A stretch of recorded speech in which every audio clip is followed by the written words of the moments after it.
যারা ডায়াবেটিক রোগে আক্রান্ত আছেন তাদের খুব কমন একটি কথা থাকে, ভাত খাবো না রুটি খাবো।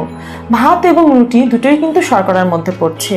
ভাত, রুটি, আলু, সুজি, পাস্তা, সেমাই, নুডলস এগুলো সবই কিন্তু কার্বোহাইড্রেটের অন্তর্ভুক্ত।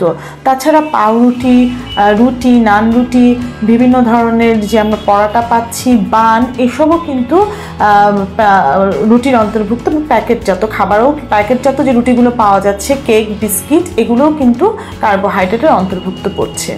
সো আমরা এই কার্বোহাইড্রেট জাতীয় খাবার খাওয়ার ক্ষেত্রে অবশ্যই খেয়াল রাখবো এগুলোর জিআইটা কেমন আছে, অর্থাৎ এই গ্লাইসেমিক ইন্ডেক্স লেভেলটা কতটুকু আছে।